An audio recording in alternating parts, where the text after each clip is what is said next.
Bonjour Rudy, bonjour à tous. Comme il y a 5 ans, Marine Le Pen et Emmanuel Macron sont les 2 candidats qualifiés pour le second tour de la présidentielle.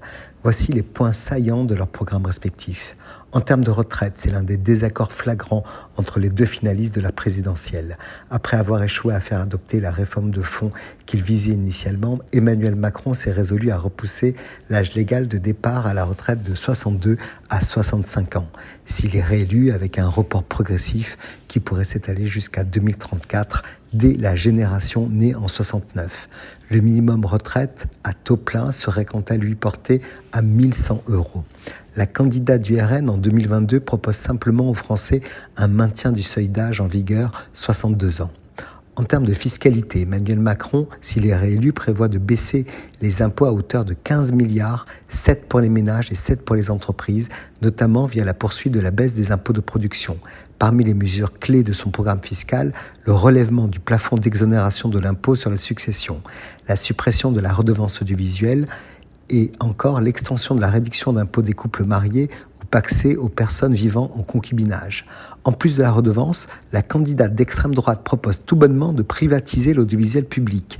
Pour faciliter l'entrée des jeunes Français, elle table également par ailleurs sur une suppression inconditionnelle de l'impôt sur le revenu pour les moins de 30 ans et promet d'accrocher une pleine part fiscale aux ménages dès leur 2e enfant.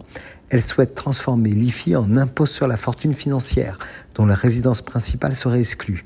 Côté succession, la candidate veut exonérer les donations des parents et grands-parents aux enfants et petits-enfants jusqu'à 100 000 € tous les 10 ans.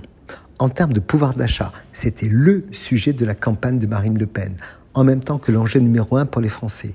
Si l'augmentation du SMIC est absente de son programme, elle veut aider les chefs d'entreprise à augmenter de 10% leurs salariés payés jusqu'à 3 fois le SMIC via une exonération des cotisations patronales. Face à l'inflation qui galope, Madame Le Pen envisage un coup de rabot sur la TVA de 100 produits d'hygiène et alimentaires de première nécessité qui serait porté de 5,5 à 0%. Même logique pour l'énergie dont elle veut baisser la TVA de 20% à 5,5%. On cite également la renationalisation des autoroutes qui provoquerait selon elle la baisse de 15% du prix des péages. Le président candidat, quant à lui, a l'intention de tripler la prime Macron pour permettre aux patrons de verser jusqu'à 6 000 € par an à leurs employés gagnant jusqu'à 3 fois le SMIC sans charge ni impôt. Il promettait également, via un mécanisme d'intéressement ou le versement d'une prime, l'année où l'entreprise augmenterait ses dividendes pour partager les richesses. En termes d'aide sociale, en cas de réélection, le président candidat veut imposer une formation, une activité d'insertion à tous les bénéficiaires du RSA, à raison de 18 à 25 heures par semaine. Et en matière de solidarité, Madame Le Pen, quant à elle, souhaite réserver aux nationaux, tandis que seuls les immigrés n'auraient droit aux prestations de solidarité qu'à la condition d'avoir travaillé 5 années en France. Enfin, Marine Le Pen veut revaloriser les petites pensions, un angle résolument opposé sur beaucoup de points. Quelles que soient vos convictions, Rudy, un mot d'ordre, il faudra voter dimanche prochain. Très bonne semaine à tous.